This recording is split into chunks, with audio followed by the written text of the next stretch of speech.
Hi, my name is Erica Rivers. I will be presenting the Estee Lauder Group case write-up for the years 2016 going in 2017, and then also reporting what was actually done in the year 2018. Okay, so I'm going to start with the statement of the major problem for Estee Lauder in 2017. So in 2017, the major problem for Estee Lauder was the use of the market development strategy. The use of the market development strategy caused Estee Lauder to lose significant operating income within the United States, which is its home base location. If Estee Lauder continues to use market development in these countries, it will continue to cause a decrease in the United States operating income. Estee Lauder was created in 1946 by Miss Josephine Esther Mincer. It has become a household name in the United States and it is associated to be a brand of prestige. It's also associated with being a brand mainly found in department stores. So in the years 2016 to 2017, as mentioned before, there was a decrease in operating income. This decrease was from 346 million down to 284 million. So during that same time frame, the Europe, Middle East, and Africa segment reported the largest percentage increase in operating income by region in 2017 of 1,027 up all the way to 1,203 million. So this was almost a $200 million increase. Okay, so now I'm going to talk about some of the critical sub-problems that Estee Lauder faced in 2017. So there are some other things that were issues for Estee Lauder outside of the fact of losing that operating income for the Americas and the United States. So, excuse my voice. So one of those things was an increase in the intangibles of 286%, which that's a very, very large increase. It went from 344 million in 2016 to 1,327 million in 2017.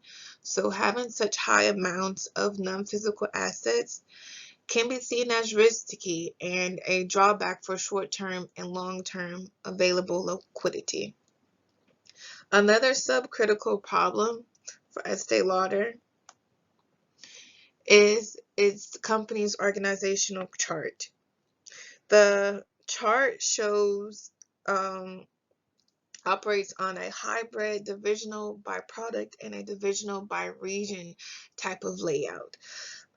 This can cause issues and confusion with the amount of brands that Estee Lauder has and owns. Another issue is its actual layout of their executives. The top two executives for Estee Lauder are the company's founders' relatives, and then under them is the CEO, Fabrizio. And then under him, there is a layer of 16 executives, and all these executives have different roles, and they are all located within, they're all not located in just one area. This is for all of Estee Lauder's brands that they have acquired over the years. So this includes MAC Cosmetics, Becca Cosmetics, Jo Malone. So they have a lot of different brands operating under Estee Lauder, and they're all reporting to the one level. So that causes a lot of confusion. And they also do not have a COO. And in the United States, not having a COO has become a little bit normalized in order for some companies to kind of cut costs. So that would be beneficial if they actually did have a COO. And yes, so another a cultural subcritical problem. So this deals with the actual employees, stakeholders, shareholders, is the fact that Estee Lauder does not have a published vision statement. They do have a mission statement, which it's reads, bringing the best to everyone we touch and being the best in everything we do. This mission statement is very short and it does not give much background for customers and shareholders to learn about the company. So typically you want your vision statement and your mission statement to kind of be a representative of where your company represents and where you see yourself going in the future. And Estee Lauder is very short on both of those ends. So I've discussed the major problem for Estee Lauder. Now I'm going to discuss some alternative strategies that could be implemented to correct this issue. So one of those strategies that could be possibly used is market penetration. So the advantages of using market penetration are Estee Lauder already manufactures their own goods, so they wouldn't have to go and worry about acquiring another firm to create a new product for them. They already have their products, so it would be a matter of marketing these products within their current um, clientele base. So it would allow them to increase their presence on social media. So that's an advantage because it could drive up online sales, and online sales for Estee Lauder has been on the increase for the year 2016 to 2017. There was an 11% increase in the usage of the online commerce. So the usage rate of customers would strengthen. So with the market penetration strategy, you are looking to um, really get in front of your customers and double down on that marketing, so the customer will probably feel more of a relationship with the company. They'll see them more often, so that could strengthen that usage base. Disadvantages of using this alternative strategy is the advertising could be costly and expensive. Sometimes the marketing isn't successful, and also the company lastly could face some initial losses because of course they'll have to put up money in hopes that they will recoup that money from marketing. So that is another thing. So the second possible alternative strategy they could use is related diversification. So as you may know or you may not know, Estee Lauder owns a very large spread of businesses. So a related diversification would be them acquiring um, another business and taking, not acquiring another, but it would be an advantage because they would leverage other competition. So they're already familiar with the industry and what the opportunities and threats could be. This could also allow the company to expand their product lines and therefore get into new markets. So disadvantages of using this would be losing large amounts of revenue. It puts a lot of pressure on management to potentially implement this new idea, and they could potentially be pulled very thin. They'd be having a lot more on their plate. And it also causes Estee Lauder to focus energy on increasing business strategies versus their new customers, and they could, versus their existing customers, so they could lose a clientele base. So, implementation of this strategy. Management first will need to identify if the strategy is even usable. So after that, they will go and talk to finance and accounting to decide how much this new venture would cost. Research would then be done to see if the products will appeal to the new specific market, and then marketing department will create ads to reach those customers in hopes they will purchase the products. So the third strategy alternative that could be used is product development. So advantages of using product development is it can create a culture of innovation within the company. It gives Estee Lauder a chance to target and attract a wider market. Updating an existing product could create a market of customers more likely to buy than before. However, disadvantages. Estee Lauder could lose loyal customers who are unhappy with the changes and want things to return to how they previously were. So if you're a customer and you're used to using something that they've been making for a long time, and through product development they decide, okay, we're not going to make this anymore, or we're going to update this way, and you're like, I don't want to use these products anymore. That could possibly happen. The sales could decrease. So they make a new product, it doesn't hit all the marks, and instead of increasing sales, they could decrease. All right, so the solution that's going to be implemented in this case is market penetration. So market penetration is the measure of how much a product or service is being used by customers compared to the total estimated market for that product or service. So market penetration can also be used in developing strategies employed to increase the market share of a particular product or service.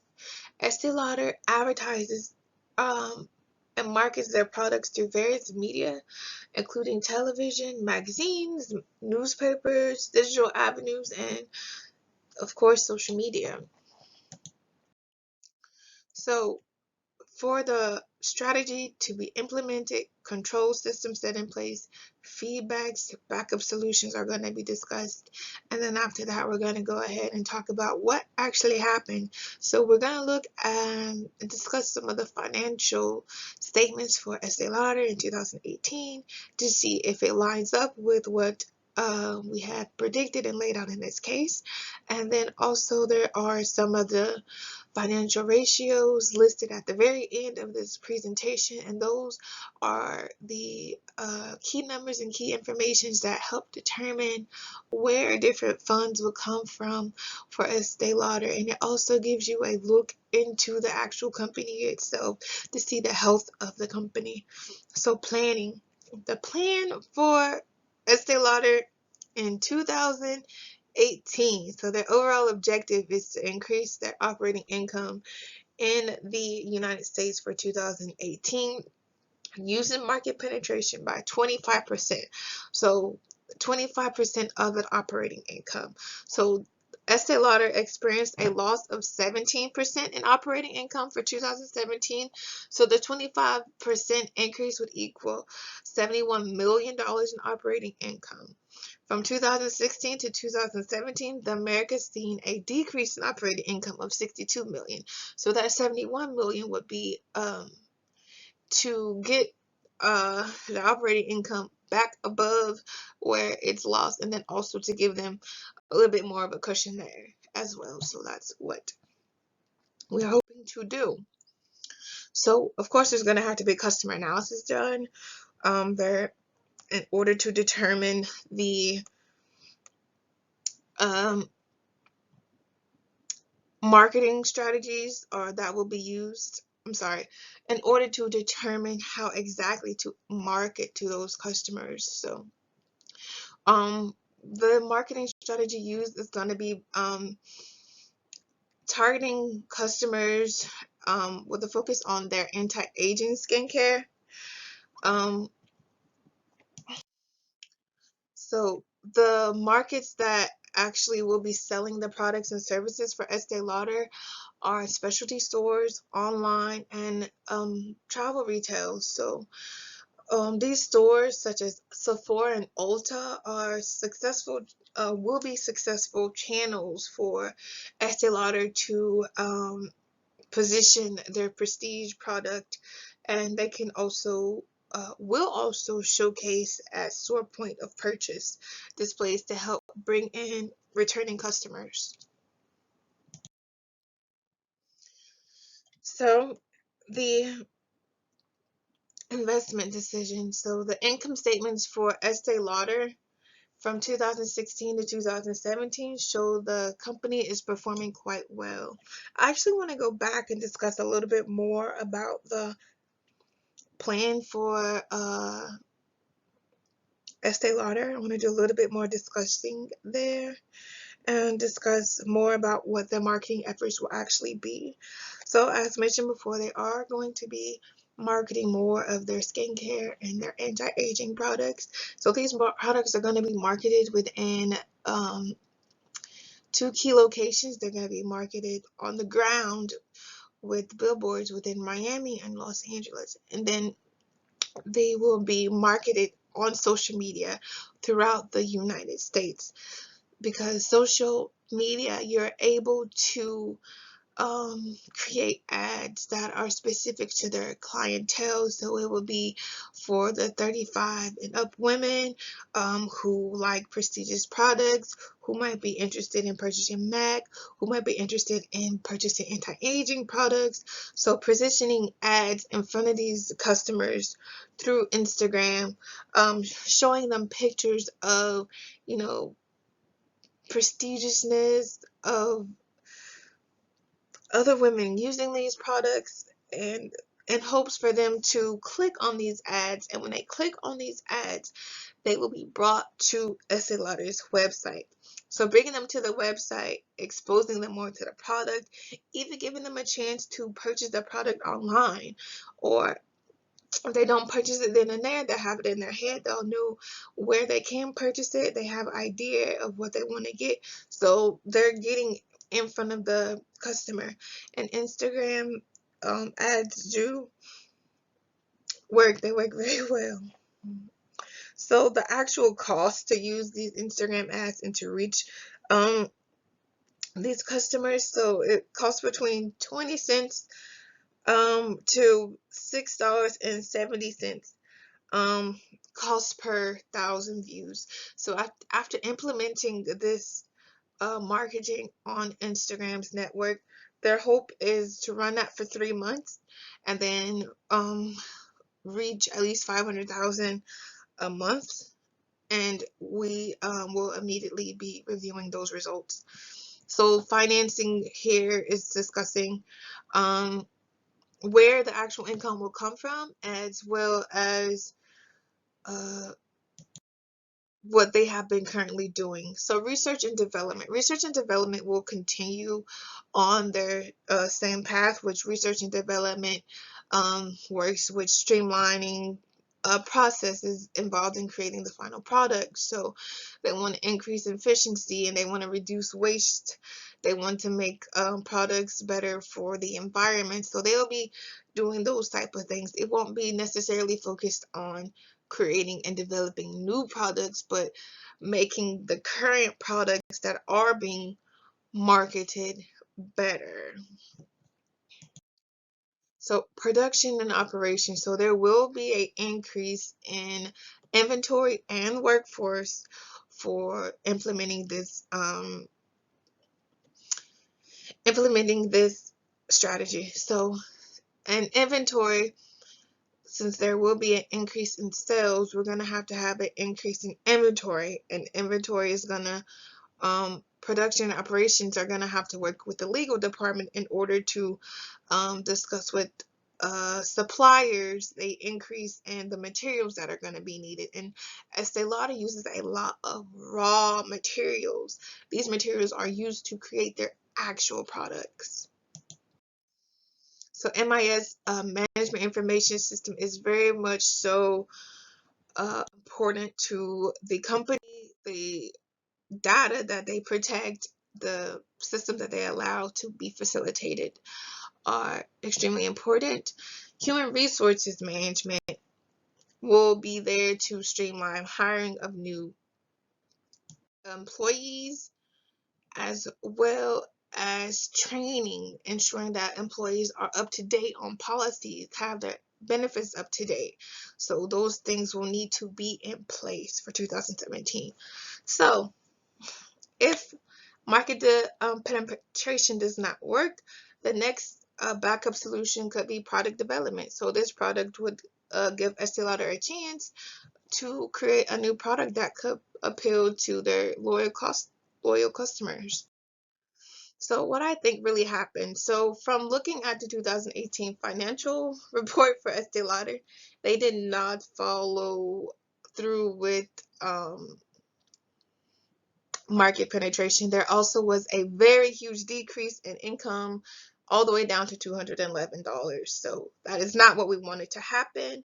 And thank you so much for watching this presentation.